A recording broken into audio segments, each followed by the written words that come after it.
ഏട്ടാ, നച്ചു, നീ എന്താ കരയണേ? ഇത് ആരുടെ നമ്പറാ? അവൻ വെപ്രാളത്തോടെ ചോദിച്ചു. അത് ഏട്ടാ, അവൾ വീണ്ടും കരച്ചിലായി. അവൾക്കൊന്നും പറയാൻ കഴിയുന്നില്ലായിരുന്നു. ഇങ്ങുത്താ കുട്ടി, ആ ബൈക്കുകാരൻ ഫോൺ വാങ്ങിച്ചു. ഹലോ, നിങ്ങൾ ആരാ? ശ്രീ അറിയാത്ത ശബ്ദം കേട്ടതും വീണ്ടും വെപ്രാളത്തോടെ ചോദിച്ചു. അതെ, നിങ്ങൾ ജംഗ്ഷനിലേക്ക് വരൂ, ഇവിടെയുണ്ട് നിങ്ങളുടെ സിസ്റ്റർ. ഓക്കെ, നിങ്ങൾ അവളെ തനിച്ചാക്കല്ലേ, ഞാൻ ഇപ്പോൾ എത്താം. ശ്രീ വേഗം ഫോൺ കട്ട് ചെയ്ത് ബൈക്കുമെടുത്ത് സ്പീഡിൽ വിട്ടു. ശ്രീ എത്തുമ്പോൾ നച്ചുവിനെയും കൊണ്ട് ബൈക്കുകാരൻ ഒരു ബസ് സ്റ്റോപ്പിൽ ഇരിക്കുന്നുണ്ടായിരുന്നു. ശ്രീ ബൈക്ക് നിർത്തി അവളുടെ അടുത്തേക്ക് ഓടിച്ചെന്നു. എന്താ എന്താ മോളെ? അവൻ നച്ചുവിൻ്റെ അടുത്തേക്ക് വന്നുകൊണ്ട് ചോദിച്ചു. നച്ചു ശ്രീയെ കണ്ടതും ഓടി വന്ന് അവനെ കെട്ടിപ്പിടിച്ചു. ശ്രീ അവളെ ചേർത്ത് പിടിച്ച് തലയിൽ തലോടി കൊടുത്തു. അപ്പോഴാണ് അവളുടെ നെറ്റിയിലെ മുറിവ് ശ്രദ്ധയിൽപ്പെട്ടത്. ഇത് എങ്ങനെ? അവൻ അവളുടെ മുഖം ഉയർത്തി ചോദിച്ചു. അത് ഏട്ടാ, വീണതാ. എന്നാൽ ഞാൻ പോവട്ടെ, വീട്ടിലെത്താൻ വൈകും, ബൈക്കുകാരൻ അവരുടെ അടുത്തേക്ക് വന്നുകൊണ്ട് പറഞ്ഞു. ശ്രീ അയാളുടെ കൈ പിടിച്ചു നന്ദി പറഞ്ഞു.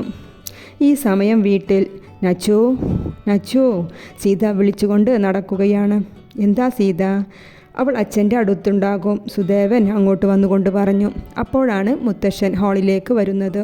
അച്ഛാ, നച്ചുവിനെ കണ്ടോ? മോൾ മുറിയിലില്ലേ? ഇല്ല, ഞാൻ എല്ലായിടത്തും നോക്കി.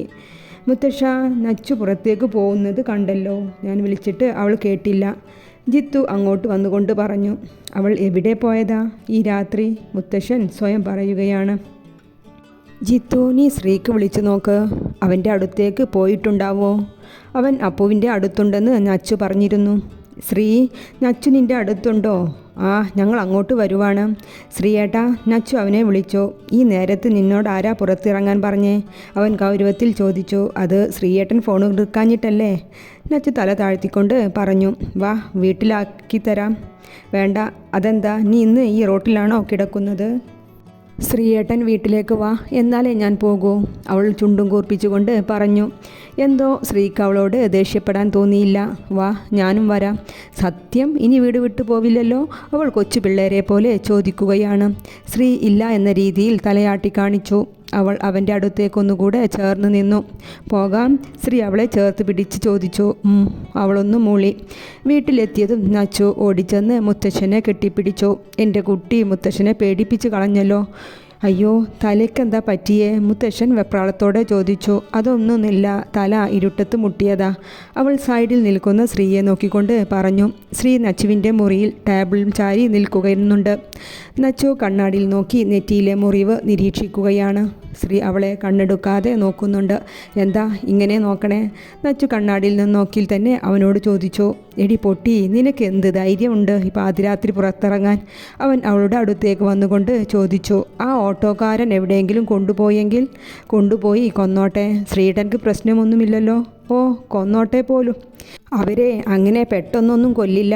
കണ്ണു ചുഴുന്നെടുത്ത് മൂക്ക് പറിച്ചെടുത്ത് അങ്ങനെ ഇഞ്ചിഞ്ചിയാവും കൊല്ലുക. അപ്പോൾ നല്ല സുഖമുണ്ടാകും, അവൻ പരിഹസിച്ചുകൊണ്ട് പറഞ്ഞു. ഞാൻ ശ്രീയേട്ടനെ വീട്ടിലേക്ക് വിളിക്കാൻ വന്നതല്ലേ. ഓ, നീ വിളിക്കാൻ വന്നാൽ ഞാനിങ്ങ് വരുവല്ലേ? എന്തേ, ഞാൻ വന്നു വിളിച്ചാൽ ശ്രീയേട്ടൻ വരില്ലേ? അവൾ അവൻ്റെ മുഖത്തേക്ക് തന്നെ നോക്കി ചോദിച്ചു. അത് ഞാൻ വരുവൊക്കെ ചെയ്യും, അവനൊരു പരുങ്ങിക്കൊണ്ട് പറഞ്ഞു. നീ വല്ലതും കഴിച്ചോ? ഇല്ല, എനിക്ക് വിശപ്പില്ല.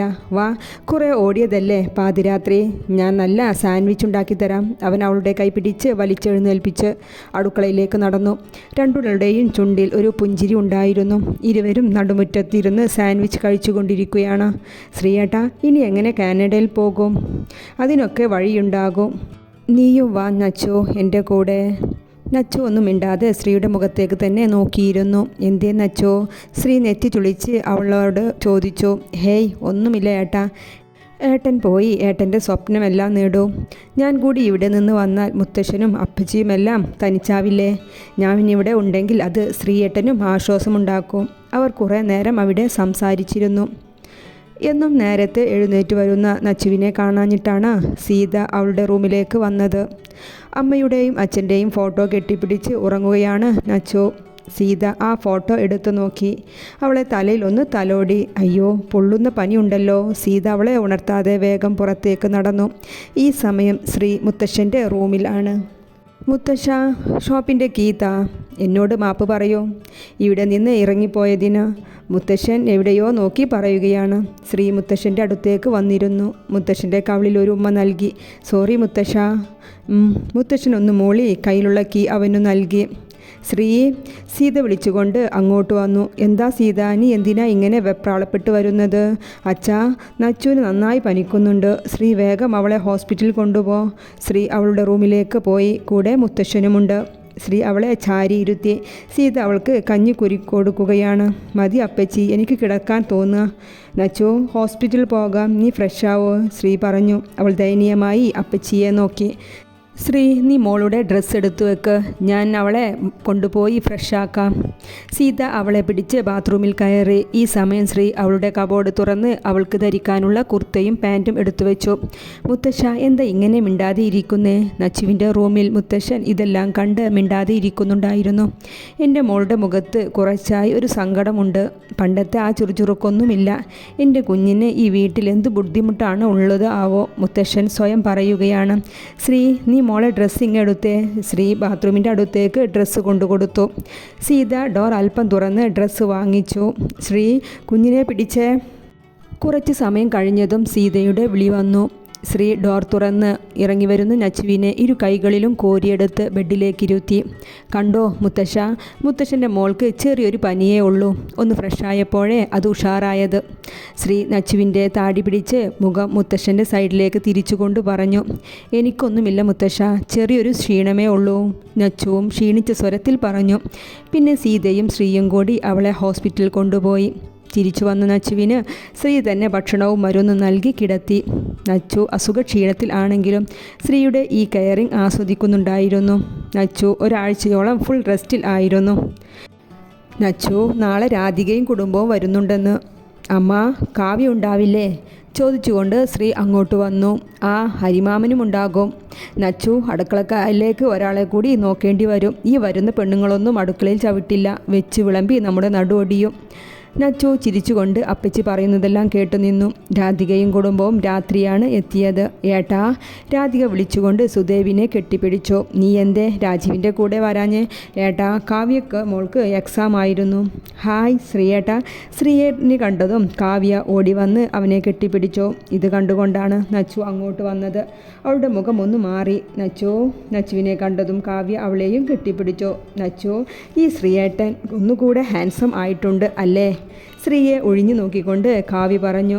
കേട്ടുനിന്ന ശ്രീ നച്ചുവിനെ നോക്കി. ടീഷർട്ടിൻ്റെ കഴുത്ത് ശരിയാക്കി നെഞ്ചു വിരിച്ചു നിന്നു. നച്ചു ചുണ്ടുകൂട്ടിക്കൊണ്ട് മുഖം തിരിച്ചു കളഞ്ഞു. ഇത് കണ്ടതും ശ്രീയുടെ ചുണ്ടിൽ ആരും കാണാത്തൊരു പിഞ്ചിരി മിന്നിമാഞ്ഞു. കാവ്യ വന്നതോടെ നച്ചുവിൻ്റെ സമാധാനവും പോയി കിട്ടി. അവൾ ശ്രീയുടെ പിന്നാലെയാണ് ഏതു നേരവും.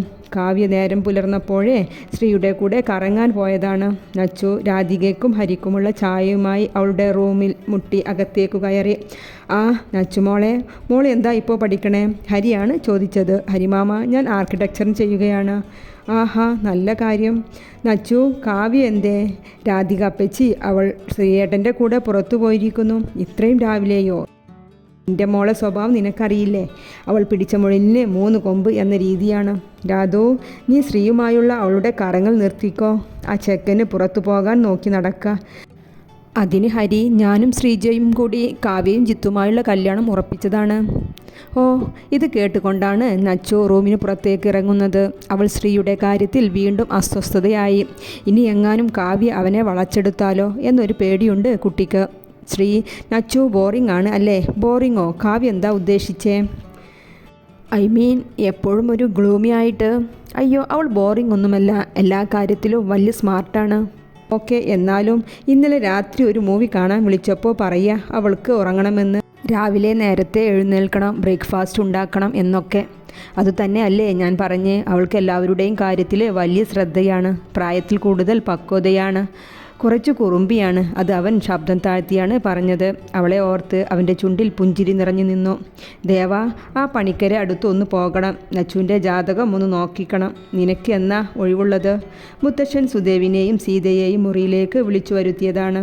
അത് അച്ഛാ, ഞങ്ങൾക്കൊരാഗ്രഹമുണ്ട്. സീത മുത്തച്ഛൻ്റെ അടുത്തേക്ക് വന്നുകൊണ്ട് പറഞ്ഞു.